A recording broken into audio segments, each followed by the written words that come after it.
Welcome to this episode of the Comedy Defect podcast. My name's Winter, I'm a comedian, and this is my show. Those of you that are new to the show, welcome. Those of you that are old to the show, welcome back, guys. This episode is one of my favourites. It's with a comedian I've been trying to get on the podcast for a very long time. Is with the brilliant Sean Mio. He doesn't rate himself, he's humble. He talks about his writing process, how he gets down to it, how he gets on with it, how he juxtaposes things together. And I think you're really going to enjoy this one. So I'm going to keep this intro really, really short. And it's just such a wonderful hour and a bit spent talking to him about comedy, what he thinks about it, and how he does it, and what he thinks comedy should be. It's one of those ones which I will listen to back again and again when I want to feel inspired. And Sean's a really great guy, and I spent many an hour with him on car journeys. I hope you enjoy it. You can follow this podcast. We're on Facebook, Twitter, Instagram, and we're also on YouTube as well. And I've just started to do some videos on TikTok for little sketches that me and a friend of mine are going to be releasing once a week. But you can find this podcast on all of the socials, and the tag is really easy to remember. It's at Winter Dominus. Winter, DOMINUS. It's all there for you to enjoy. Or if you like the podcast a lot, you can go to Patreon, go type in the Comedy Defect podcast and donate as much or as little as you feel this podcast is worth. But if you don't donate, that's okay. Just share your favorite episode or leave us a nice honest review. It tells people where we are and what we're up to. That's all I'm going to say for this intro. I hope you enjoy this one. If you do, share it, tell your friends about it. It's a great one. At about minute 20, there's a real nuggets of information that will really help you with your writing process. Enjoy this episode. Episode 83 with Sean Mio.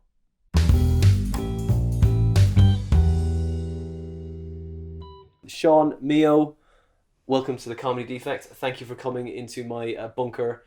How are you doing? I'm doing very well, thank you very much. Yeah. So you're a comic of how long have you been a comic for? This is, in effect, my 30... Let me get it straight. I did my first gig in 1988 September. And I am, I think now, in my 32nd or 33rd year from scratch.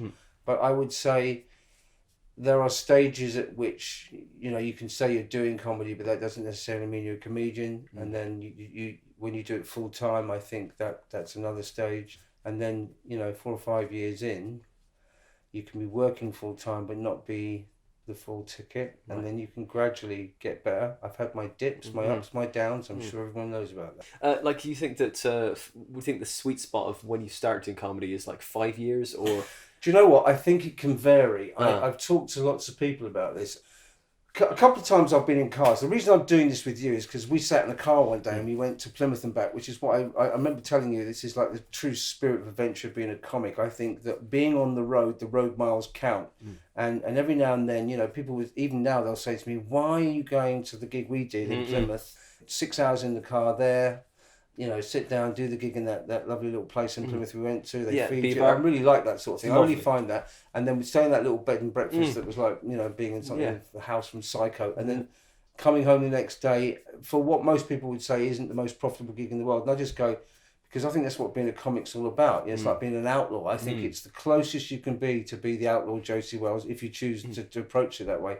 And I think the road miles count in your act. I think every single mile that you go to gigs and come back focuses you on the job. And I still now have a kind of agenda every day. Every day, even coming here, I'll go, do you know what? If you ask me what I wrote about today, I can tell you specifically. And I think it makes you a better comic to want to do the hard gigs. The hard rooms make you, the road miles make you. Attitude, you know, applying yourself over time.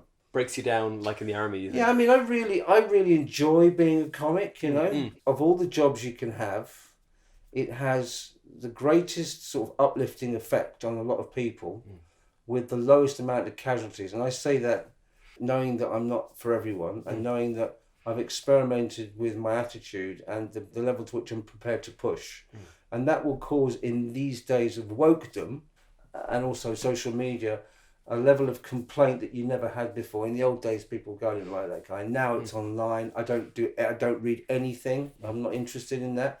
I'm looking at batting averages, and I believe what Seinfeld says, Jerry Seinfeld says, in the end, you know, and the audience know that's too hard. You're pushing too hard, or they're out of order. That one or two people are making their voices heard too loudly, and people are reacting too much to that. When I first met you, was that we were at the Streatham at that jazz club Is that the one where the compere didn't show up? That's right, and you had to It's compare. so funny for someone like me to be there and someone else doesn't show up. I remember kind of comparing for him, and then he showed up at some point, and then I beckoned him on, and he was like, he was sort of shrugging his shoulders as if, what am I supposed to do? And I was like, you're supposed to be on, you dick. And it made me laugh. Because when I first met, I was like, I wasn't sure if you were really angry or that was like I think a lot of people. Confused. I mean, I'm a pretty intense person, so I've been told by my hostages. But it's very difficult to look at yourself from their point of view. I'm very focused on what I want to do, whether it's the right thing or maybe not the right thing. I've kind of I zone in on it, you know. So if I'm exercising, I know what I'm doing. If I'm getting up to no good, I might not know what I'm doing entirely, but I know exactly what I want, you know. So my whole life has been about trying to control that type of thing. So when I do it really well, it's really, really good. When I do it wrong, it's pretty awful. First time I ever seen your act. When he went on, I was like, you're emceeing. I said, is he angry because the MC I've got fucking open now and fucking MC? No, I think a lot of it's misconstrued. No, yeah, totally. To me, what I'm trying to do is almost, I mean, Ben Norris says, oh, I get it now. He used to be we used to have a pretty frosty relationship, you know. And I think for some people, it's just, man, you're just 0 to 100 in about 4.5 seconds.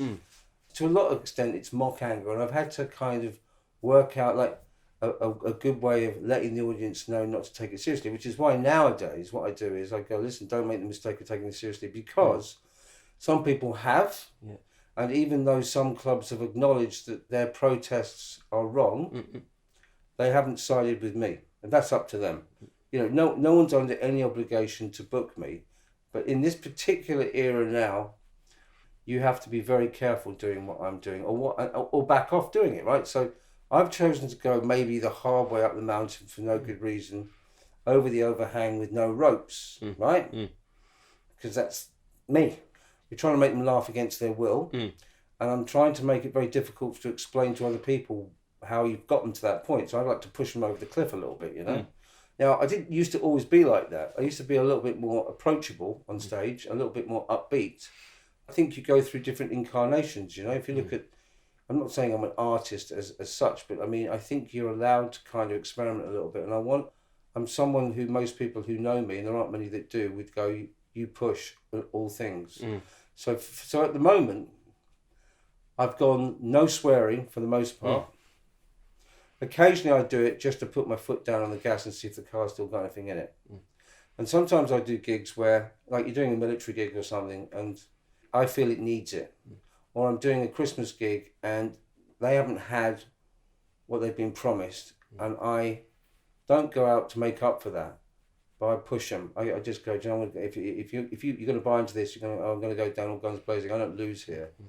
But generally speaking, it's about sort of basically not saying the wrong thing, but it's about not towing the line. You know, for a lot of things now in this era of, I find it really hard to take it seriously. I was telling someone the other day that I was experimenting with the idea of going woke, you know, because it's very difficult to get my head round doing the right thing in comedy, because I think comedy is about breaking the rules. And I think if the right thing in life morally, whatever that means, is that you should try and make the world a better place as an individual, and that you should generally believe that, you know, there should be less racism, less bullying, and that we should do something about, you know, making the environment better for future generations. I can understand that that's a laudable thing to do. But as a comedian, for me, you've got to go the other way.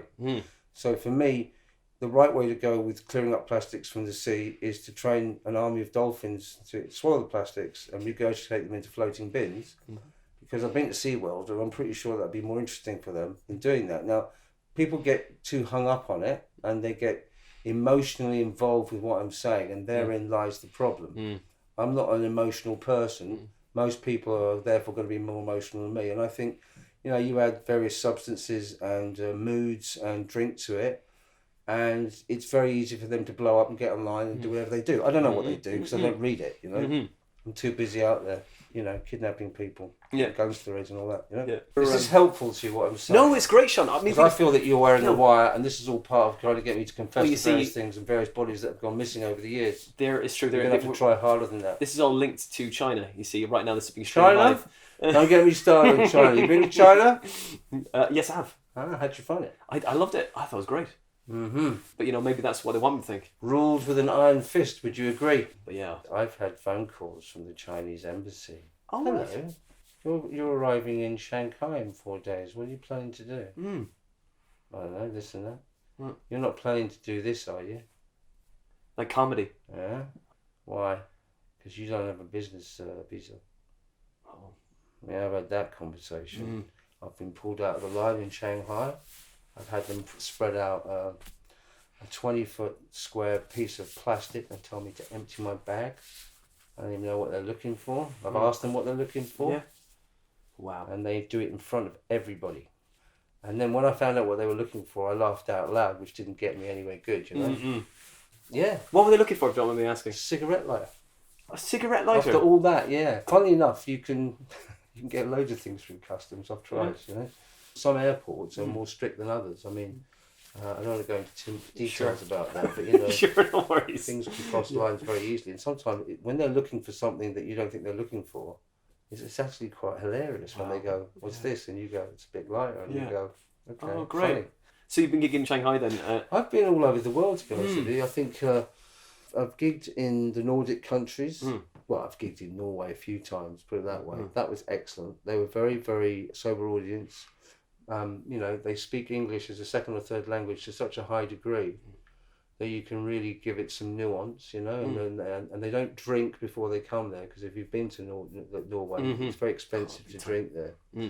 And so I found them to be very intelligent, responsive audiences. I've played in Vegas a couple of times. I've done the Riviera Hotel, which is where they used to shoot a lot of gangster movies in there, because the Riviera Hotel was one of the old style designs. The reason they shot it in there is because you find Casino, the film Martin Scorsese is shot there, and 3,000 Miles to Graceland. Yeah, these are kind of heist gangster movies, because the inside of that casino hasn't been spoilt by modern ways, So they look like they can do it in the 50s and 60s and still pass it for that time there. Doing a week in Vegas or 2 weeks in Vegas, which I've done a couple of times, is an interesting experience, because you're playing to a cross-section of America. You have to slow down what you're saying. You have to really scrutinise your back catalogue and find out what is most accessible to them. You're dealing with a completely different mindset. They don't expect you to be good, and you are a distraction from the gaming table. So you get a lecture before you go on. I think I was doing 30 minutes, and they would say, I mean, they gave me a phone call at home before I got there. I remember being at my parents' house, and they rang me there. I thought it was a gag, the way they were talking to me, Are you showing me? Oh, yeah. You good? Yeah, I'm quite good. I don't need quite good. I had a guy here last week. He was quite good. He ain't coming back no more. Here's the deal. You do not declare yourself as anything else but a tourist when you get here. It was all done as per, the way you think it was. You're paid cash. When you get paid cash, they pay you from the cage, and you have to walk across the casino floor, because they want you to be tempted by the goodies there. Of course, back into the They pockets. don't want you to get back to your hotel room with your pay. Totally. I did it with Rich Hall in '96. He was the primary reason I got there. They took us to the counting room, and they gave Rich a speech as well, which made me feel pretty good. I've been away with him a few times, New Zealand, and he's, again, another maverick type of person. He's actually a very good example, I think, of what you can do through comedy, make it your life a very adventurous thing. And they were worried about the number of walkouts Rich was going to get, because Rich has a habit of kind of getting ready. There's all kinds of people in the audience in Vegas who've got free tickets to go to the comedy show just to get a break from losing their money. And so when they come there, they're not totally focused on the comedy. So you can get a lot of distractions. This is before people had mobile phones. And so Rich would kind of find a way of getting rid of all those people before he really got into the meat of what he was doing. I can't really tell you the joke that he told, but it was pretty full on. The guy told him not to say it. He said it. He got rid of 28, 29 people. The guy gave him the speech afterwards. It was good fun, but a lot of pressure, I'll be honest with you. When you go and travel, when I talk about the road miles, I think when you go to somewhere like Las Vegas, you're under pressure to hit the mark every night. If you're doing 30, they would say, what the guy said to me was this, he goes, so you're doing 30, when do you want a light? I said, okay, I'll have a light at 26. He says, the light will come on at 26, it'll start flashing at 28, and if you're not off by 30, I'm going to come off and pull you off with a fucking rake, you know? I was like, and he wasn't kidding either. But they kind of, there's no room for you to go long because I've heard stories, we didn't go past that point, where they work out how much money that number of people would be donating to the casino and percentages per minute, right? So it's a big deal for them not to keep people in there for longer. But number one thing, you've got to be on time, and they really are strict about it. We went to there was a strip joint next door which we had a look at for research purposes. When you look at strippers and stuff like that, they're professional people, whether you have a moral high ground about it or not. You've never seen people more like business-minded in your life. It's so far away from sex, you can't believe it. They weigh them on Monday morning. They weigh them. And I think there's a little bit of leeway, but they have to make the weight like boxers. Yeah, wow. And, they're almost looking at their watches, when they're doing their thing. It's very, very business-like. The whole place exists to steal your money. I mean, there's a guy there that Rich Hall... There's a guy there called, I hope, if you're listening to this, Rich, and I don't see any reason why you should be, but there's a guy there called Geechee Guy, and he lived in Vegas. He'd been brought up, and he looked like Plug from the Bash Street Kids, right? Yeah. And he said to me, these people have learnt every single way to steal your money. If there's an angle, they've had it. He said, even the bars, camber on the bar, downhill, so that if you get given a coin in your change... and it rolls down, it'll fall off there and fall into the carpet. And the carpet is so thick you won't be able to find it, and so you look cheap. He says they've thought of everything. Wow, God, that's great. Yeah. You go off and do all these things like got bumped parachuting. I nearly absolutely lost my rag with these people. You pay for a parachute jump. I was with someone there, and they were like, to me, if you're going to do a parachute jump, you enjoy the night before, because the worst thing that can happen is you're not going to be there the next day. So go and enjoy your meal. And I was with somebody who was worried the whole night, so I ditched them. And then the next morning, when you meet these people on a flatbed truck and they don't show up, they bumped us for a bunch of people who'd offered them more money. Oh, man. And I went round every phone directory that I could find in every casino for about half an hour, just writing all kinds of profanities in the telephone directory about what these people were like. And then I rang them up and I said, I want my money back. And if you don't give me my money back, I'm going to get it back. I'm going to come down there right now, right? And the next thing you know, they're out there. But I did get my money back off them. I didn't want to go with them after that, because if you can't be good to me on the ground, I'm not going to jump out of a plane with you. How can you trust them? Well, really, to be honest with you, it's not a big surprise. Vegas, Bugsy Siegel, it's all about the dough. And even though now, it's all pretty sanitized. Sean, whenever your name comes up, right, in like car journeys or anything like that, right, you are one of the most, emphasize how prolific you are, right? With you're, I know you don't like talk like big yourself up. This is like tough. Oh wow, no. I'm always waiting for the police. Are the police going to jump in at any moment now and just like pull me out? But like they say that how prolific you are, and how disciplined you are. I mean, you seem like a very disciplined person in most things you do, right? What is it? I would put it like this. Okay, if I'm going to do something, I go for it. How about that? Sure, that's great. So what's a typical Sean Mio at the moment? Here's what I'm doing at the moment. This is what I've been doing for, and I'm not going to get into specifics about what I've been writing and who I've been writing for, and what projects I'm on, but because I think it puts a buck on it. And I went round to a comic's house over the Christmas period, and I don't really watch television, and he had access to like the television equivalent to a sweet shop for a kid, And I watched a series of Jerry Seinfeld shows called Comedians in Cars Getting Coffee. Yes. And I was very keen. I was amazed at how many people I've been lucky enough to work with, right? Because I've done a few shows which have had international casts on them. That some of those guys are absolutely fantastic comics who are not alive anymore. They were the kind of jolt I had at that point in my career, if you can call it a career, where I went, Greg Giraldo, amazing, Robert Schimmel, amazing, and different types of comic, some were conversational and and kind of low status, but very, very, very intellectual. Some of them were dirty comics like Robert Schimmel. I think what I got from a lot of it was having a work ethic, the Gary Shandlings, the Seinfelds, the Chris Rocks, these people work very hard at it. And I think, even though they're mega talented, you can see when they're talking about it, how much work they're putting in. So what I've decided to do over the last couple of years is really treat it like a proper job, as opposed to just waiting for inspiration and writing things down in a notebook. What I've done is I've been writing, on average, 5 days a week, 5 or 6 hours a day. That means, 5 or 6 proper hours. So I'll do a 2, and then I'll have breakfast, and then I'll do a 3, and then I'll have a look at what I've done, and I'll do maybe an hour and a half, 2 hours. So, and then what happens usually is there's a period afterwards on the way home where things percolate, and you suddenly go, actually, do you know what? As a result of doing that, things happen. It's like an accelerated form of the gig process, where on the way home from a gig, you're in a heightened state of awareness. What I'm doing is I'm genuinely getting myself into that point. So what I've discovered in the last year or so, I would say 14 months, is the amount that you produce is huge, but the percentages increase from maybe 3 or 4% to much higher than that. You get better at doing it. It's a bit like a muscle, so you're training your body like weight training, and you get much better at warming up. So the first 2 hours is usually pick a story from any newspaper.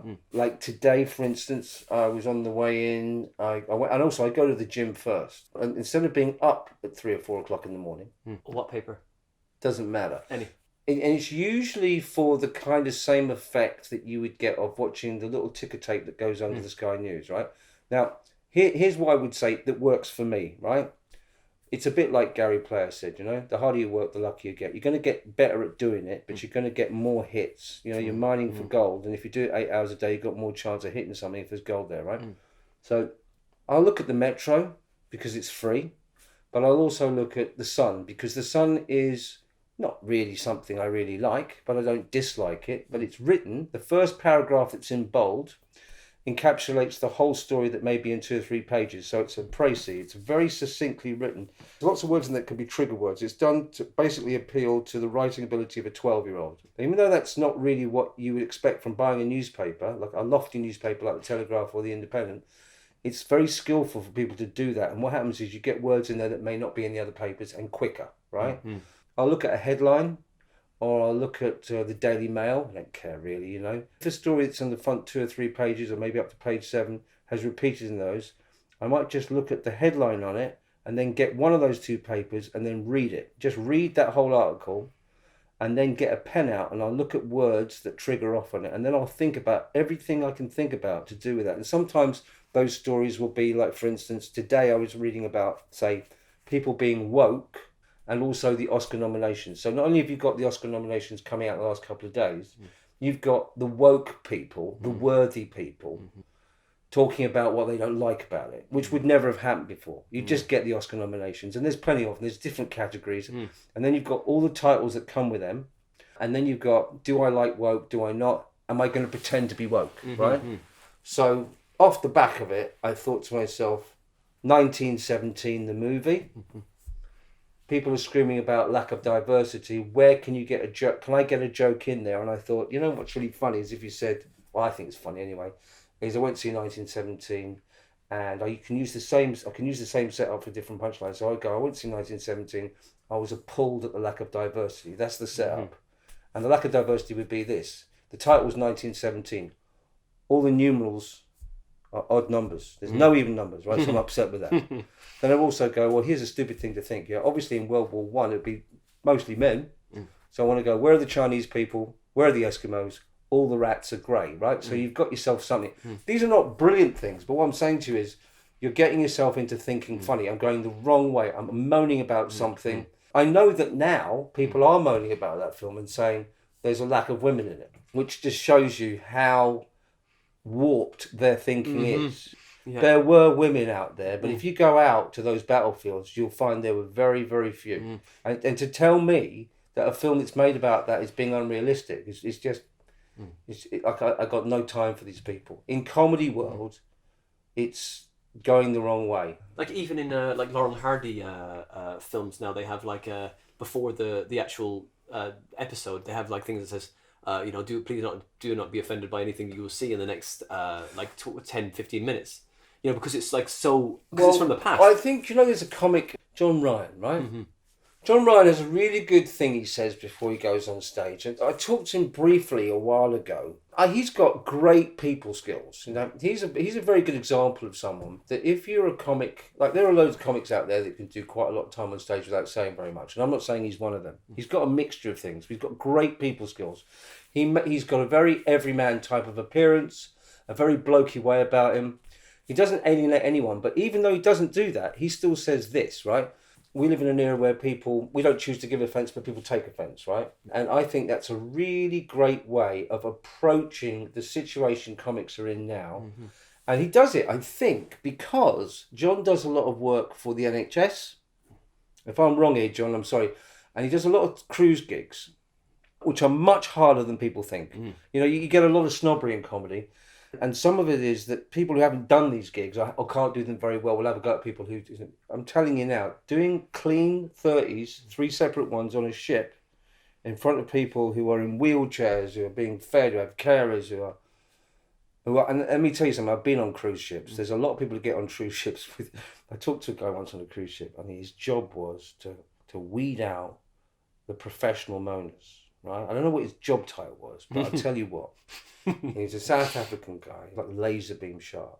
He said 3 or 4%, like if you take 3,000 people get on a ship, right? He said 3% of those people will get on there with a dead mouse or a cockroach to put in their room. And the reason they do that is so they can get an upgrade and get something for nothing. This is the sort of mentality you've got. So if you sort of translate that to people moaning online about comics they don't like, but not liking something doesn't mean they're shit. You know, it means it's not to your taste. And who the hell are you anyway, right? Choosing to take offence is just a license to moan. I'm very wary of it. Clearly, I'm not a very empathetic person. Comedy has shielded me, I suppose, to a certain extent over the years from the repercussions of that, right? But at the moment, yeah, I feel it in certain areas, you know. It doesn't really stop me. It just makes me think about cleverer ways of doing it, right? I have my flavour and I'm going to deal it, you know what I mean? If you don't like it, it doesn't mean... It's like if I'm a chef, it doesn't mean I'm a shit chef. It just means I'm not to your taste. In the payoff, for example, the cruise ships and the dead mouse and the cockroach is a payoff, so they get an upgrade. But what's the payoff for offence then? I mean, is it just like, oh, you're one of the group? They can... Well, put it this way. They can...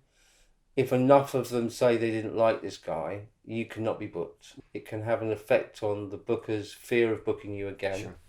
I would say there's probably a trickle-down effect in the clubs. I think what it does is it promotes an area of fear that was never there before.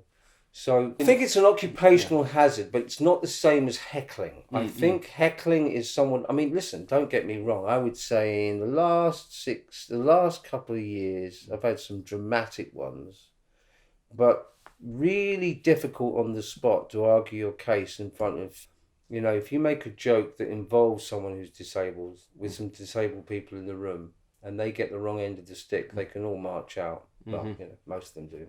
And and then voice their concern to the manager and go, we want our money back, right? But sometimes what happens is they've got it wrong and they start threatening with litigation. I'm absolutely sure of this, without mentioning the club, that the club has made a decision to side with them and not the comic. They fear that people will go online and it will affect ticket sales. Now, I can understand that they've got a business, right? And they're not in business to have people like me come along and jeopardise it, right? So I think if you're and I'm not a dangerous comic, I'm a comic, but I think that there's a risk factor now with social media and also people being a little bit too sensitive and a little bit kind of not realistic with what we're doing to jeopardise careers.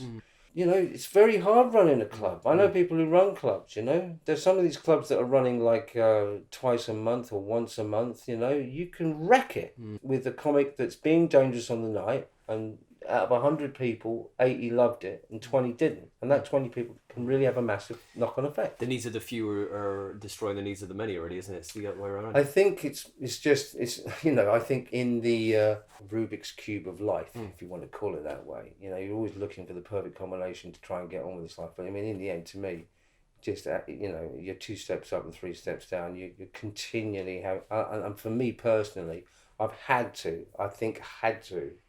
you know, I've been read the Riot Act by enough people. I've said to them, look, I'll try and be nice, right? but to be honest with you, sometimes I just go, right, so I'll take the swearing out, right? It doesn't that can have a very minimal effect on the effect of what I'm doing, right? Started doing some sort of preamble, which was don't make the mistake of taking this seriously, because it's almost like a disclaimer. But guess what? Drugged up, drunk people who aren't that bright, who or whatever, can still not hear what I'm saying and get up and march out and give you the speech. That's the other thing. They don't just leave, you know. Like sometimes when you leave and you turn your back on me, it's the best thing you could do. No speech is nothing. You turn around and give me the speech like a departing girlfriend or whatever. You can sometimes undermine it. You go, you know what, I don't think you didn't really listen to what I'm saying. But that's what happens when you have a combination of things that are going on. I mean, I've had a couple of guys, I would say, that's gone the other way. They've sat there and they've thought, that's why we brought you here. We thought that was amazing when you said that to them. That's more exciting for an audience than just having someone do it. I'm not setting out to really upset people, but unfortunately, you know, I do go for the jugular, and people are oversensitive, and so they're going to be casualties, and sometimes I'm the casualty, and sometimes they are. To take a risk, okay. What you're for a comic mindset, what do you think is the best way to stay in the game? You know? Well, my aim is to be 40 years a comic. I might not be alive tomorrow. I want to be a good comic for another 8 years. That would be very satisfying, I think, to be a comic for 40 years. Like being a pirate for 40 years. I don't know if there were many of them that did that. And I think that if you continue to write, and also there's a certain evolution, you know. I think you get better at it if you work harder at it. Might not have worked as hard at it as I thought I had. So now I'm just going, do you know what? Let's see how much I can get done. So, you know, at the moment, by 9 o'clock in the morning, I'd put a lot of money on the fact that there aren't many people who've written as much as I have by 9 o'clock in the morning, 5 days a week. I would put a lot of money on that. I think, you know, there's an ethical thing about stealing material, and I don't really worry about that. I know some people get really upset about that, but there is such a thing as parallel thinking, but it doesn't happen as often as you think. I would say you're going to have people who've got no scruples. I don't get hung up on about it. I wouldn't mind meeting them. I wouldn't want to act like that. You know what I mean? But I think what happens is you close off part of your brain when you nick things. And I want to be as true to my brain as I possibly can. Not be the smartest guy in the room. That to me is very important. If I'm looking up and not down in terms of intellectual, you know, the process. Always reaching. I'm always looking to be, how much better can you get at this? So I'm looking to be the best version of myself I can be most of the time. That's a very difficult thing to do, I think. I think you're trying to do that with your life anyway. And God knows, you know, it's a difficult thing to do. I think a lot of people are too ambitious, really. I think for me, you're trying to be the best version of yourself as much of the time, and that's a difficult ask. I mean, when I go. And I know I'm volcanic. I know it. It's very difficult to keep a lid on it sometimes. Do you ever wear yourself out, hit a wall, and just go, oh man? No. Wow. Well, put it this way. I think you can stay at the well too long in one session. I tell you when I think. I don't know who's going to listen to this podcast and find this interesting, by the way, but I hope this is being helpful. I'll find it interesting. That's right. So here's what I do. If I do more than, like, I word associate a lot, and you'd be surprised. Like last week, you know, when Harry said he was going to Canada, right? I know that if I write a pouch or a group of jokes, right, I always go, I'm going to stay on this subject and see if I can come with 12 or 15 jokes on this subject. Just stay on it, not move across it, right? So Prince Harry and Meghan decide to divorce themselves from being principal royals or whatever the hell nomenclature they use for themselves, right? And go to Canada, right? So I come up with a bunch of jokes of that. The one that you're always looking for nuggets, the large piece of shiny gold that you find after, and sometimes that comes quick and sometimes it doesn't come, and sometimes it comes slow. And I think what I like to do is I like to really root around and find that one and put that at number one. So I've got a pillar in my list, right? I've got something that's worthy of being in the list. And I would say I'd written about 5 or 6, you know. I looked up, going to Canada, in some parts of Canada, you have to be able to speak fluent French to move there. And I thought, you know what, Meghan's married a prince and she's now trying to turn him into a frog. Now that's class, right? But then I go, right, so there's my one. That's my number one. Can I write other? So you're pushing from there. You're not stopping the day from there. You're not doing, that's my 7. That's my 1. So I go, so within about an hour, I had 10. of which that was the best, and I'm looking not to press. Because, you know, I'm writing a long time every day, and also I think you can lose yourself in it. You know, it's not a surprise to me people go to jail and end up getting educations and writing books, because the rest of it's clock watching. And most people's jobs, right, are school with money, right? I'm working a shift at the moment where I'm working security for someone, right? And that they've given me an office, and in that office I get to write all day long. So as far as I'm concerned, I can sit and look at the clock, I can pass the time of day with the guys who come in, or I can go, right, I get paid to write. So I get paid to write. So I do what Woody Allen does. I sit down, I go to the gym first, I come in, I have a crack with the guys who deliver parcels, right? I have a crack with the guys who clean. I look at people who look down on people they've worked with for 11 years and don't know their names. I've introduced these people to people who like high up the chain. Have you met my colleague Chris? And they don't know his name after 11 years. And I go, well, listen, I'm a prick, but I'm not that much of a prick. So I kind of know when my bread's buttered a little bit more now. So I take pleasure introducing the guy who cleans the bins to someone who's head of housekeeping, just to see the look on their face and go, if we were in a ship and it sank and we were in the life raft, you need to understand, if you were swimming towards us, I might not let you in, right? Because of your attitude. And so I think, you know, I've just zoned in on what most people do. Most people have to do a mundane, repetitive job for, you know, not the best money, and it's hard for them. And I have coasted or pushed it or gone off the rails a little bit and come back at comedy, which I'm reasonable at, and I'm now trying to go, well, how good can I get at this? Not what can I get in terms of status. I just think I'm a comic, you know. I'm just like, can you find, you know, really squeeze the lemon and get the juice of your potential out? Yeah. So for me, from that, I kind of enjoy the day. And then when I go and do gigs, I've got this back catalogue of jokes from the week, let alone from my life. Yeah. So I don't look at it like, I don't look back on what I've got. I always go, so like tomorrow, I will go and do exactly what I've said to you. I'll go to the gym at 5 and I will be sitting down with my pen on this computer that they've given me. And I'll be going, right, I'll just go page 7. I've got page 7 of the mail, and I'll find something. And, you know, there's a lot of things that overlap, but I haven't really hit the wall. Here's what I would say, though, about if you spend more than 2 or 3 hours, you will find when you spell check your stuff that you've suddenly written a whole sentence in capital letters. Right, have a cup of tea, do something else. And I'll go and do that. I think 3 hours is about the limit. Just have something to eat. You know, do something else, or read a book. You know, sometimes I'll listen to a bit of music. I mean, I mean proper, you know, some soundtrack from a movie. That can sometimes lift you, you know. And like, what would that be? What kind of soundtrack is that? Well, I'm a big fan, you know. I like movies very much, and I you know, today I was looking up Inception, you know, the film Inception, and the guy who's Hans Zimmer is the guy that does that, and he did a lot of Chris Nolan's movies with Batman, and I will listen to the music that plays over the last 5 minutes of that, which is called Time, and I'll listen to the extended version of that, and I think that can, in its own way, it can lift you in a different way. You'd be surprised what can influence you. I mean, I'm not a big fan of rap music. I don't think it can lift you in the same way that other music can. It's a bit too... There's just not enough in it for me. It's all guns and whores and drugs and all One that. note sort of thing. Don't get me wrong, there's nothing wrong with any of that, but it's not the same. It doesn't grab you. It doesn't move me. Number one favourite film then?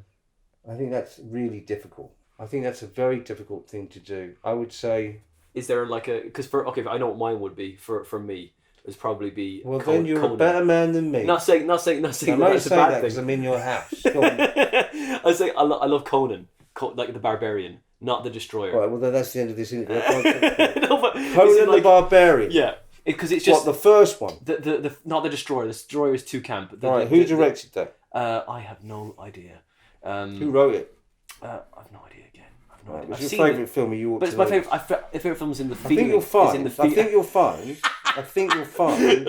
Okay, Sean, I apologise. John Milius, right? And I've got nothing on me. John Milius directed it. Yeah. It was 1982. Yeah. And it was Oliver Stone, I think, who may have written the script for that. Right. I know that sounds crazy because I'm a big fan of Oliver Stone. Yeah. His films are a big place in the place where my heart used to be. It's just a catalogue now. I think sometimes what I'll do is I'll play the end of a movie or a scene from a movie. I'm a big fan of Thin Red Line, the Terrence Malick version in 1998. that movie came out at the same time as Saving Private Ryan and got loads of nominations and didn't win anything. But it's a very existential war movie. A lot of people think it was a bit too arty and up its arse, but I've watched it several times and I think it's a great, great movie. And I think it really captures how will I ever go back after this war and explain to people what I've done. A lot of soldiers go back and they've just spent the whole time getting lucky and trying to survive. When they get home, it's really difficult to explain some of the things they've done. And I think the expression, I've done things in the woods, you'd be surprised what you do that other people haven't seen that allow you to get out of it. Better people than you go, So I think that really has a lot of fear and loathing and the acknowledgement of luck in it. And I think a lot of movies now, they don't capture that. Anyway, it's a personal thing. That's for me. On the other hand, I can watch Where Eagles Dare and just love it for what it is. There are lots of different types of movie. Clearly, I'm not a big fan of romance. You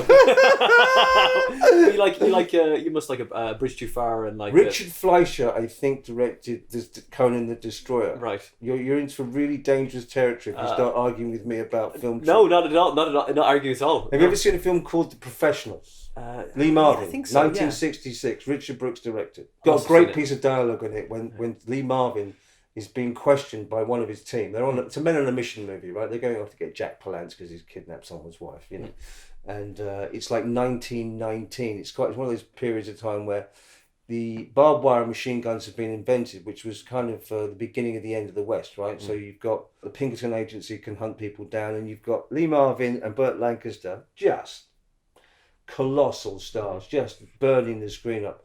And Robert Ryan is the horse wrangler in the team, and there's Woody Strode, who's the guy with the expert with the bow, it's one of those things, fought guys. And this guy says to, Robert Ryan says to Lee Marvin, he goes, let's not forget, Lee Marvin was a scout sniper in World War II in the Pacific, 22 missions, right? So first guy on the island, he'd done it, been there, big fan, I'm a big fan of what he did. When he got buried in Arlington Cemetery, it says Lee Marvin PFC, right? Marine. It doesn't say movie star. He got buried with the rest of them, right? He's a proper bloke, right?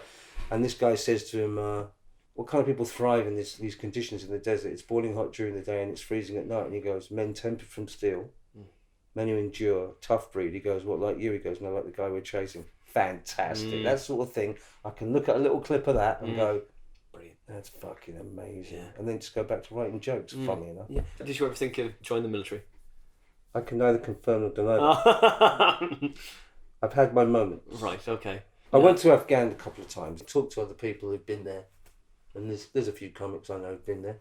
Without a shadow of a doubt, the most exciting, most fulfilling thing I've ever done as a comic, possibly in my life, is those 2 tours. Absolutely phenomenal. Got all the time in the world. Like Bill Hicks said, I'm for the troops, but against the war. I'm not going to say anything more. So what do you think in your life has set you up to be this driven? Well, that's asking me a really tough question. Okay. It's nothing you want to know. Okay. I don't think it would do anything. I mean, I think, like a lot of flawed individuals, the things that nearly broke me made me. I have a question now. I think it's from since having this car journey with you, which is I ask people, it's like, what do you see yourself as in comedy? Like, what you model yourself on? I know what you do, but what you can, because these people don't know what you model yourself on, but you say that you travel around the country and you're like a what? Verbal pirate. There's one other one you said, you're like a comedy outlaw. Yeah, like a gunslinger. You said. I look at it. I really do think, like I'm pretty young thinking. I know I'm a bit carnage orientated, but I really enjoy seeing a comic do well, and I really enjoy encouraging a comic that's the fledgling. As I call them. I know how hard it is. I know how uninterested or off-putting some people were to me, and occasionally people like Bob Mills was so helpful to me, really encouraging, and I never forget things like that. I think that it's really unartistically minded to look at people who are coming up as threats to you. It's very small-minded. I love watching someone improve. I don't like seeing anyone really die. I think it's so uncomfortable. But this is an industry which attracts the great and the deluded, and the great that can become deluded. I think you have to be really focused. I know this is me saying that, but, you know, I take great pride in doing it well. And I think that it's a worthy thing to do. I think it has its place in society and always will do. My brother said to me starting out, he said, you know what, Sean? He goes, there's nothing quite like watching a really good comic, and there's nothing more upsetting than watching one that's not very good. In order to be really good, you have to really make some serious mistakes in terms of, you know, you don't know where you are. You're trying to fly a plane, you don't even know how to fly it. You're looking for air miles the whole time, and people have to have a bit of faith in you, and you have to work at it, but you really learn, like lots of things, from the mistakes. And picking yourself up from death 200 miles away and in the car with a bunch of guys who haven't died is very, very hard on you. And I think that you can be too career orientated. I mean, I've never really wanted, I suppose you did it when I started, you know, you want to be recognised in the street, but I've had a tiny bit of that. I don't think I reacted well to it. I think the best thing you can do is almost be invisible and then just arrive, knock it out of the park, and then try and separate that exaggerated form of yourself from real life, because it's a great thing to do. It's a great thing to do. I'm very happy to have spent this many years doing it.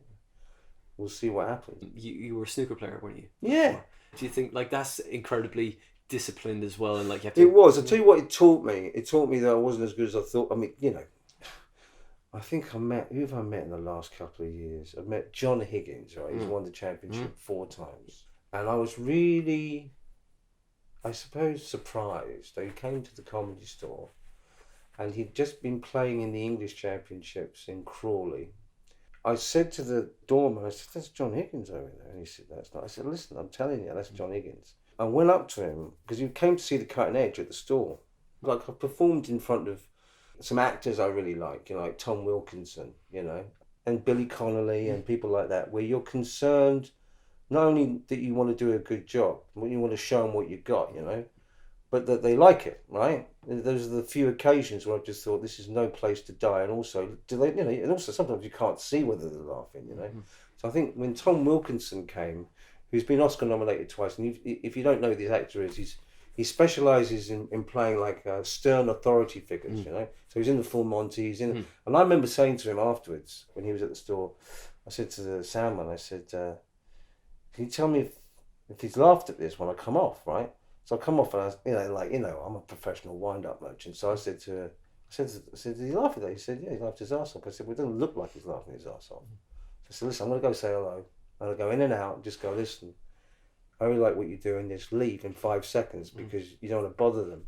And like, he corralled me into a booth with his wife, bought a bottle of wine and started asking me about comedy. And I said to him, I really liked you in that film, The Ghost and the Darkness. And it was like being in a movie with him. He went, Ghost and the Darkness? He goes, yeah, Africa.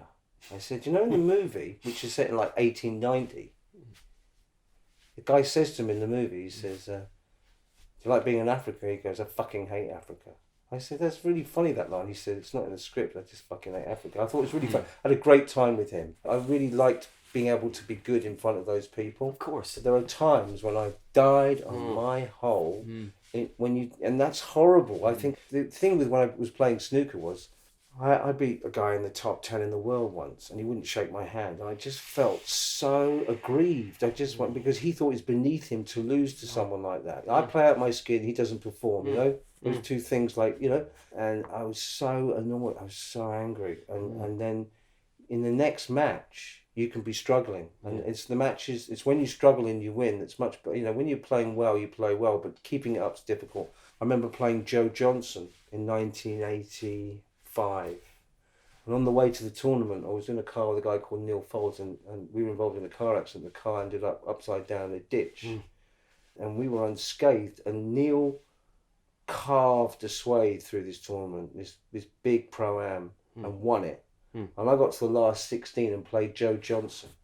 And I was so chuffed to be playing in an arena. I spent all week trying to qualify, and the guy slaughtered me in about 85 minutes. And I just went, how come you've never won the World Championship? And in May he did. And when I talked to Steve Davis, you know, he came to the store as well. You know, I said to him, do you remember Joe Johnson? He said, man, I said, that guy just didn't just fall across the line.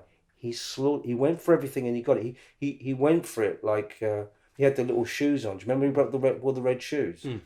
It was like a fairy tale. He said he didn't fall across the line. Big deal for someone like Steve Davis to say that. He slaughtered me. It's really good that people like Steve Davis can say that, you know. I've read all their books, all these snooker players, and in some of the books, Davis is talking about in 3 rounds, he's beating 3 players in a row that I've all beat but not in a row, you know. Beating people in a row is difficult.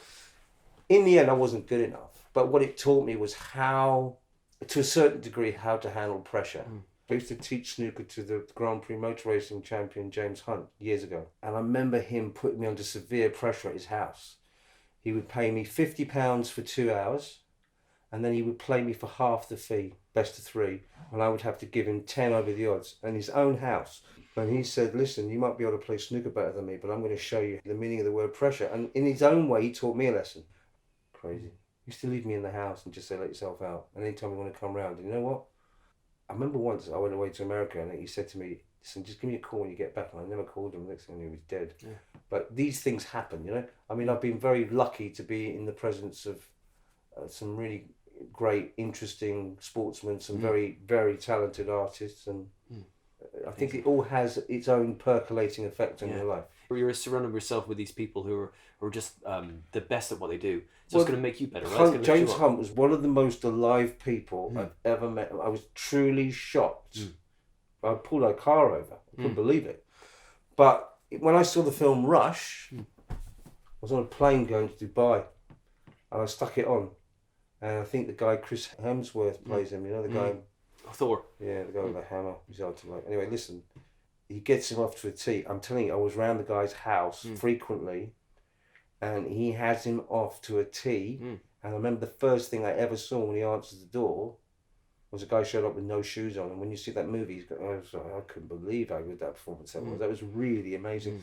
But like Nicky Lauda says to him, you know, you need to really focus on what you're doing, and you're a good-looking bloke, and you know, you like your party favours. And he said, you know, you need to wise up. But, you know, tell you what he told me, James Hunt. He said, I drove better in 77 than I did in 76 when I won it. He didn't know he'd won it because he was in fog in Japan. You know, it's a funny thing to win the World Championship and be trudging back thinking you've lost it and then have the trophy. But he said, I had to stop driving because I knew it was going to kill me. I knew, because he was fearless. He was the sort of person that would play chicken.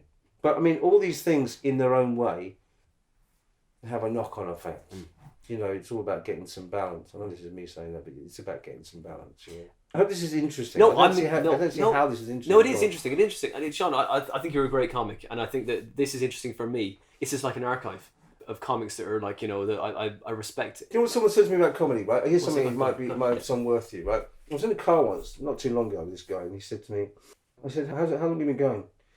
He said, well, you know, here's how I look at comedy, right? It's not how old you are and how many years you've been on the planet. It's how long you've been going. So he said, how long have you been going? And I said, 30 years. And he said, well, I've been going 3 years. So I'm 48 years old and you're 50, whatever you are. In reality, when it comes to comedy, I'm 4 and you're 30. And a 4-year-old having a conversation with a 30-year-old. That's how he looked at it. And I think that's quite an interesting way. That's quite a level-headed way of looking at it. See, I always think, get out there and do it. I admire people who can, you know, be the driver and those Jeff Whiting gigs and drive someone 200 miles and all that. And to a certain extent, people say, yeah, you've been taken advantage of. I disagree. I think he's in a car with a bunch of comics. I always bring anecdotes and try and make it fun. The gig starts when we get in the car and it finishes when we drop each other back. You know, if you want to be an outlaw, you need to be there the whole way there. It's not just robbing the bank. It's it's riding there and then riding back to the hole in the wall, whatever it is you're going to do. So you can discount 90% of any group of people who want to do something, right? So whether you want to be a scuba diver or a pilot or a comic, there's going to be so many people who want to do it, and you can discount 90% of them. And of the 10% that are left, you need to really be realistic and focused on how good you are, how good you can be, and how hard you work. I mean, and I'm still figuring that out now, you know, after 32 years in the game. I still think, have I peaked? Well, possibly. But I think really, because I've focused myself so much in the last year, I mean, I never really look back. I look forward, I go, I know the level at which I'm pouring it out. And so, yeah. And also, I'm enthusiastic about it. That's it.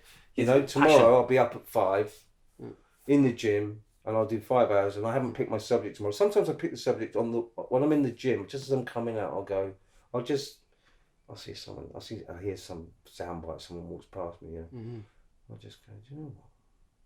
The gas board. Let's write about the gas board. Because it seems like there's nothing there, but there's loads of stuff there. You know, there's just loads. There's no end to it, really. You've just got to really go, what's the difference? You know, there's a talent level, and then there's an application level. And then there's another bit, which is just like, I want to do this more than other people want to do this. So those sort of 3 things are the main part of the pie chart.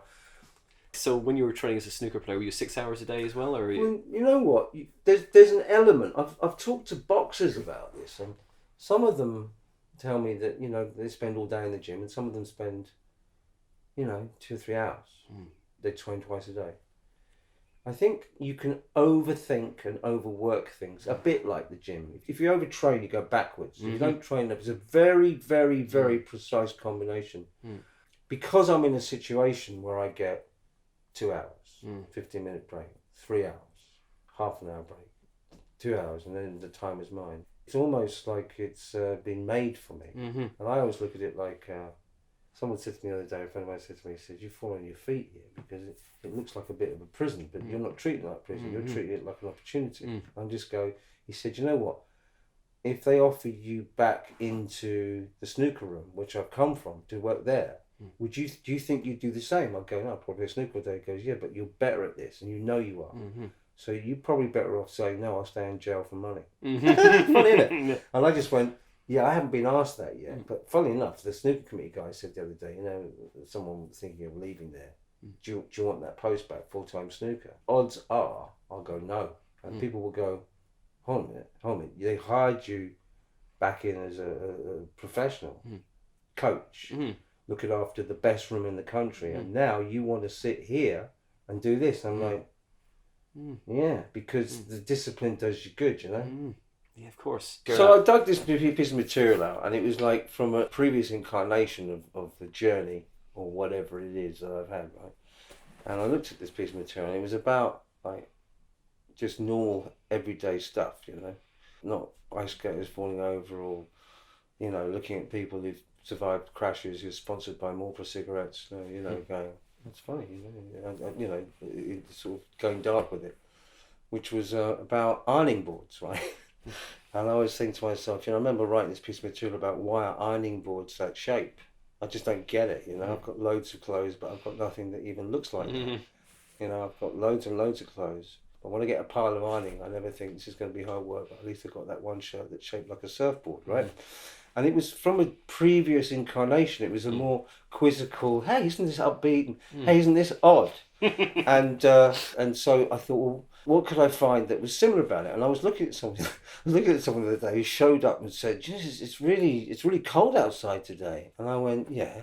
And I was looking at this person, and they had shaved their eyebrows off. You know, there are some people who shave their eyebrows off, right? Mostly women, but not always, right? And I was looking at this person, and I was going, do people who shave their eyebrows off really realise they're looking for a different look? But when you look at them, that's not the look that they wanted. I'm looking at them going, listen, clearly what you're saying is God got it wrong. I want to be part dramatic, part clown. And I thought, where's the big pitfall with shaving your eyebrows off? And I thought, here's the big pitfall with shaving your eyebrows off. When I leave the house, my checklist does not include that, right? You don't have to go keys, wallet, you know, marker pen. You don't have to do that. If you were on trial for your life and the lawyer showed up and he'd shaved his eyebrows off, you would not feel happy about it. You'd want to complain. And here's the deal. You'd have to complain to someone who's wearing a wig, right? So you know you're onto something. If you saw an airline pilot get on your plane and he'd shaved his eyebrows off and drawn back in pen, you wouldn't feel particularly safe. So you know you're onto something funny. It's not there yet, but you're thinking funny about it. But here's the deal. I can't conceive of why people do this. It's like a bit like tattoos and piercings to me. There's an element of self-loathing there. Years ago, I remember writing something where it was when I look at people who shave their eyebrows off, I always wonder, do they do that with anything else? I mean, do they shave their pubic hair off and then draw it back in with an Estee Lauder bush pencil? But this is all a different angle of humour.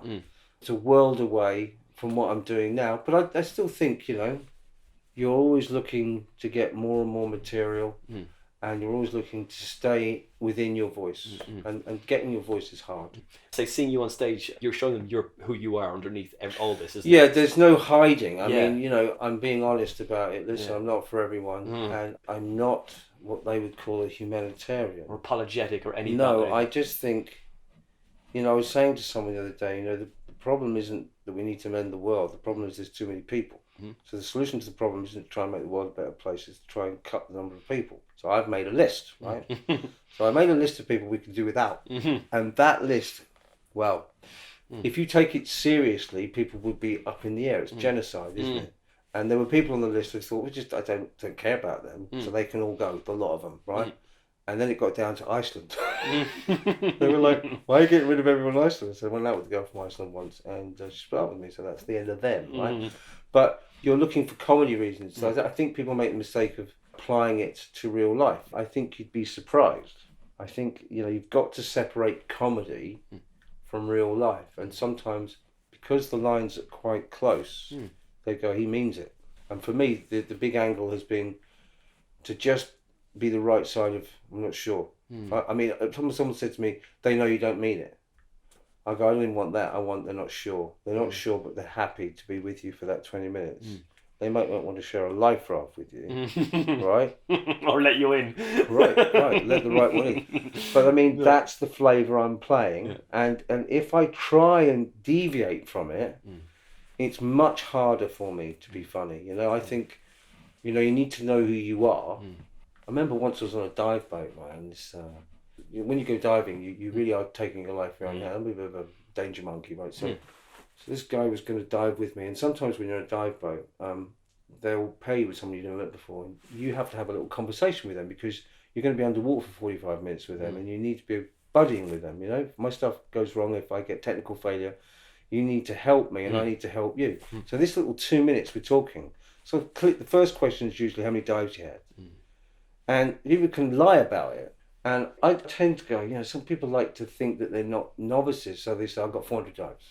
That doesn't mean I'm going to really trust them underwater. It's way high. It's way high. So if they've got a dive qualification that's very elementary and they've got 400 dives, those two things don't tell you. So you're already trying to show off to me. We don't need this. So I said to this guy, what do you do for a living? And he goes, commercial airline pilot, doing long distance hauls for Cathay Pacific. I said, let me ask you a question. The brace position. You know when they say, if you hear brace, brace, brace, just put your head between your knees. I said, what's that going to do? Seriously, what is that going to do? He said, it will keep your head attached to your torso, which will make it easier for people who are clearing through the wreckage to not have to deal with separate heads and separate torsos. Yeah. I said, yeah, and what else? He goes, it also stops you looking out the window and seeing how long the swim's going to be if you survive. And I thought, this guy's cool. I'll go diving with you. It's much better than telling me you've got 400 dives on an open water ticket. And we went diving and it was fine. I never forgot that. I thought that was such an honest, cool thing. He says, it's got nothing, you're not going to, listen, the odds on you surviving, it's just about, it's going to make it easier for us to go. Your head stays attached to your There's body. a head on that one. That's one. You know what I mean? You're not counting hands and feet. Isn't it funny, right? Yeah, not great. funny. Funny. I think that's funny. No, I think it's fun. I think it's funny. It's like, so going back I'm not for everyone in the podcast world. Well, that's fine. Why would you want to be? You can't please everyone, can you? I don't care. What was your first joke you wrote? I think it was something along the lines of, a guy came up to me on the train one day and he said, do you know any football scores? And I said, yeah, loads. 2-1, 3-2, 4-3. Penalties is really exciting. He didn't think it was very funny, and neither did the other 45 Millwall fans on the carriage. I think I had help from that joke from a guy called Anthony King, who was way in front of me at the time, specialised in wordplay. I think one of the other early ones I had was, they say a dog's a man's best friend. I've got loads of friends, but none of them, you know, go to the toilet in the house or something like that. When I look back at them now, you're looking at someone who wanted to be a comic but wasn't anywhere near ready. And I think your desire to do it has to exceed your fear of rejection. And I think my first gig was at the Turk's Head in Twickenham. And the second gig was 6 weeks later at the Comedy Store following Jerry Sadovitz. And I think I was so nervous I could feel my knees knocking together, dry mouth, the whole thing. First one I got through, second one, disaster. The third one I think was up the creek, where I suddenly got a massive laugh for no reason. I was so surprised that I stepped back, fell off the stage and fell through the fire doors and was actually outside the building. This is one of the funniest things ever. It's like, I've actually done well, and I've fallen through the doors and had to go walk round the building and go back in, and they cheered me back on and then booed me off. It was hilarious. No, that's funny. So those three things, so I had this huge peak control. Yeah. But you're looking for batting averages, and you're looking to get the plane off the ground and have some consistency for some time afterwards. You gradually get better, but you can do the same material in the same order and have all engine failure and not, do okay, do well, and not have the same material. And so you realise it's not just the material and the order, it's about how you do it. And the opening's really important. Yeah, of course. As someone said to me the other day, you need to give the audience a bit of foreplay. You need to have to kind of gently ease them into you and not go straight to DP. Very true. Very true. That's a really crude way of putting it, but anyone who's listening to that will know what I'm talking about. The irony of it is, I go straight in hard now. Hello, what's your name? Back, get on the bed. You know what I mean? Because part of it for me is absolutely no prisoners. Why should I even gussy this up for you? This is who I am. You don't like it, go fuck yourself. Type of thing. Yeah, of course. But it comes with its pitfalls. I'm not drawing my gun out and going, listen, you guys. If anyone put the money in the bag, or you never, I'm just going in there and I'm shooting two people. Go put the money in the bag. So I still make mistakes. But we talked as well about how you kind of like you. This is not a confession, by the way. No, it's fine. It's fine. This isn't a question that I think you'll be able to answer, but it's fine. It's like you have games. You make a game. I keep waiting for you to say, on February the 14th in this year, where were you? Because they still haven't recovered the money. Go on, keep going. You go to gigs all around the world, right? But sometimes you play games. You have like little games of going to places. You make a reconnaissance mission of like trying to get back from a gig if you're not being driven. Oh man, these are great. I love these stories. I've learnt. I've slept rough. Yeah. I've missed the last train. I have slept on a roundabout. I broke into home base once and slept on top of a wheelie bin underneath a tarpaulin. I don't recommend it, but here's the good thing about all of that sort of thing. I always find that it's sort of a test, you know what I mean? I embrace the test. I'm not somebody who sits there boo-hooing about it. Okay, it's probably your fault. Anyway, shit happens. I think I look at it as a test of commitment to what I'm doing. And I always have a wry smile on my face when I get out of it. I always go, well, that was tough. I don't know how many people who got through that and not tell anyone. Pretty much haven't told anyone about any of that when it's happened. I've just got to the next gig and got on with it. I'm not a big on confessions and all that nonsense. I just think, most of it's self-inflicted wounds. Why should everyone else suffer? Why should they know? I just get on with it. I do look at it like a mission. I just go, there are times when I've got to a station and realised that I've missed the train and I've got a ticket that was specifically for a train. And now I remember getting to Durham once. I just managed to, like, there's a will, there's a way, managed to get on the train and sort of hop up sort of 2 or 3 big stations at a time and get. I started early and I thought, geez, every time the ticket inspectors came on, I managed to tactically get off at the next stop. I remember once I just thought, if I get off this train, I won't get to the gig, and I'm so close to it. And they were coming up the carriage. It's a bit like being one of those World War II movies. And I was sitting there going, I have no ticket. They are literally 18 seats away, and they asked this guy for his ticket, and he was in the same position as me, and he kicked up a fucking shitstorm. And they went hell for leather with him and said, I'm going to call the police, you're not going to get off the train. And a lot of people got up and told the bloke, listen, you need to get off the train. And I was with them going, yeah, you need to get off the train. I was with them. And it took, I was all about making it last longer and taking, he took one for the team without knowing he was in the team. Mad. And then when I got to the other end, I'm sitting there, sometimes I've sat there and I've gone, of course, if the barriers, like in the old days, there'd be some. Here's what's good about phones. People are distracted by phones and they're looking at the phones. I don't have a sympathetic face, right? There's only so many ruses you can use, but I've been at places where I've got there and gone, now I'm at Durham Station. And as I get off that train, I'm looking at those ticket barriers. And when I sometimes see, when all the gates are up and it's just open, but it's been some sort of bomb scare, or sometimes there's been a football match in that town and I'm not aware of it. And there's been trouble. And these people who run the stations just open all the barriers. They don't want any shit from these people. And so everyone's herded through like cattle. And I'm more than happy for once in my life to be counted amongst all the thugs that are on that train. I get herded through. They've all got tickets and they just want to get rid of them. I've got no ticket. And sometimes I've approached that barrier and thought, you've got 300 miles up the road here. You're 200 yards away from the gig and that barrier is firmly down. Now what? And here's what I do. I look at them and I go, I can run faster than him. I want to get there more than he wants to stop me. And I'll go up and I'll say something, and I've never been, so I don't play the I've lost my ticket thing. It's too obvious. I'll go over a thing. I think I've just left my ticket in the thingy, or something's happened. There's a way of doing it. Yeah. Sometimes I haven't. I mean, honestly, sometimes I've just gone, well, now what? I'm going to a cash gig. I haven't got a ticket. I'm here. I'm on time. Yeah. The barrier's down. I've just gone down the end of the platform and got over the fence. Oh, yeah. Yeah, because I'll tell you what, the one thing that's good about my face is, as much as you're not approachable for them to open the gate, you're so unapproachable they don't want to question you.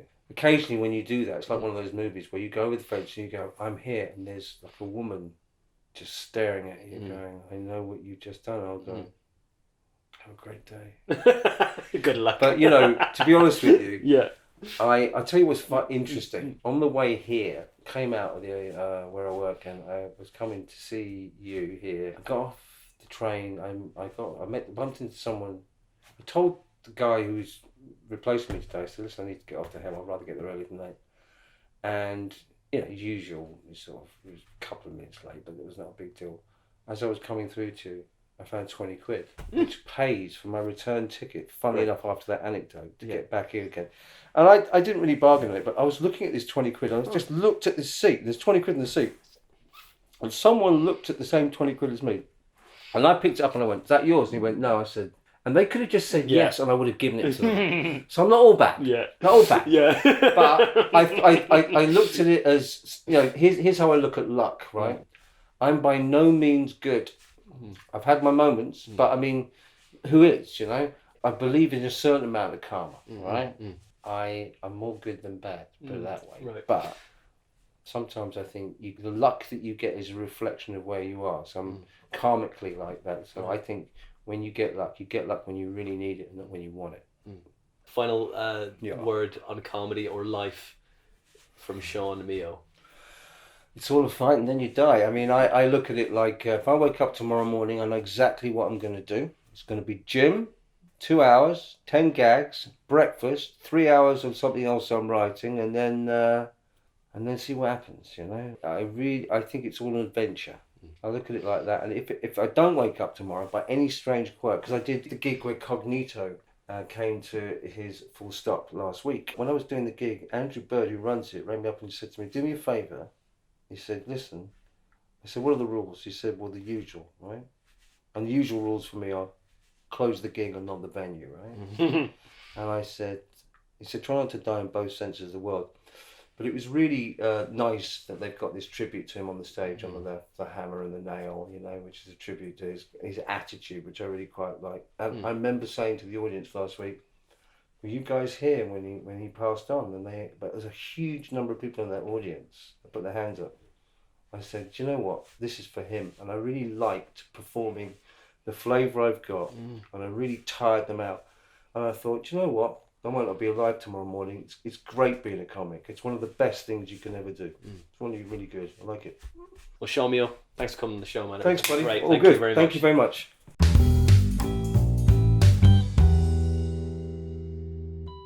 And that was episode 83 with Sean Mio. I hope you enjoyed that one, guys. If you did, share it, tell your friends, leave us a nice honest review on iTunes or wherever you get your podcasts. We are available on Instagram, Twitter, Facebook, YouTube. Go there, comment, subscribe, tell all your friends about it, or go to Patreon, type in The Comedy Defect Podcast, and you can donate as much or as little as you feel this podcast is worth. But if you can't donate, that's all right. Just share your favourite episode. All my tags for all of those socials are at Winter Dominus. Or if you go to like YouTube, type in The Comedy Defect Podcast. So that's it for episode 83. Next month, for the end of March, we've got a comedian I started with in Ireland. It is the excellent Kieran Lawless. You're in for a treat with that one. Until next month, I hope you keep well. Hope the lockdown lifts really soon and we can all get on with our lives. So episode 84 is with Kieran Lawless at the end of March. Speak to you then.